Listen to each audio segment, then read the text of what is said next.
దాని యందు మీరు లక్ష్యముంచిన యెడల మీకు మేలు కలుగును. మీకు మేలు అని తెలియజేస్తుంది వాక్యం. మనకు మేలు కలగాలంటే మనం వెలుగులో ఉండాలి. వెలుగులో ఉండాలంటే ఆయన వాక్యాన్ని అనుసరించాలి.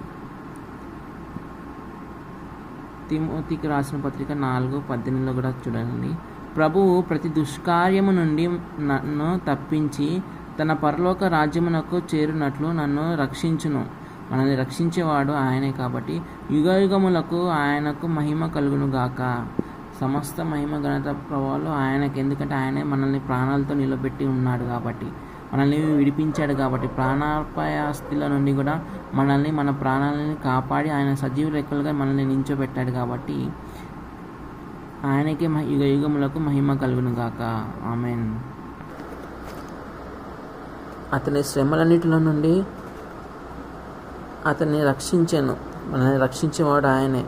యెహోవా యందు భయభక్తులు గల వారి చుట్టూ ఆయన దూతలు కావలిగా ఉంటాయంట. మన చుట్టూ ఆయన దూతలు కావలిగా ఉంటాయి.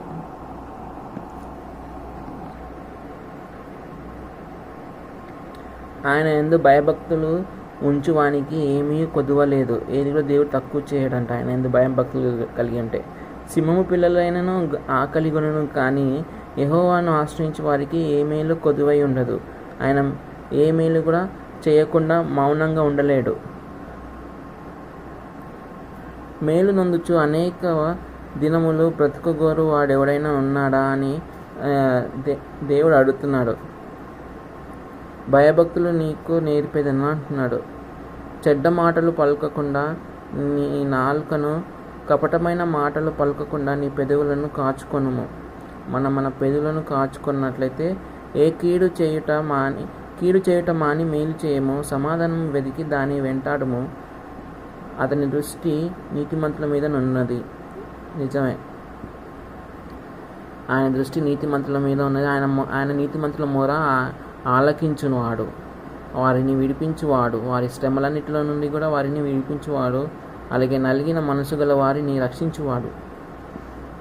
ఈ అధ్యాయంలో ఇవన్నీ చూస్తామండి. మనం మొదటిగా మనం చూసినట్లయితే రక్షించువాడు, ఉత్తరం ఇచ్చువాడు, అలాగే దూతలను పంపించి కాపుదలను ఉంచువాడు, మనకు వెలుగై ఉన్నవాడు.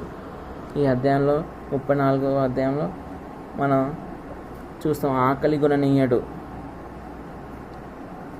దేవుని స్తుతిస్తున్నాడు భక్తుడు. అలాగే మనం కూడా స్తుతించే వారిగా ఉండాలి. అలాగే దేవుణ్ణి వేడుకుంటున్నాడు, నా కష్టంలో నన్ను కాపాడని. అలాగే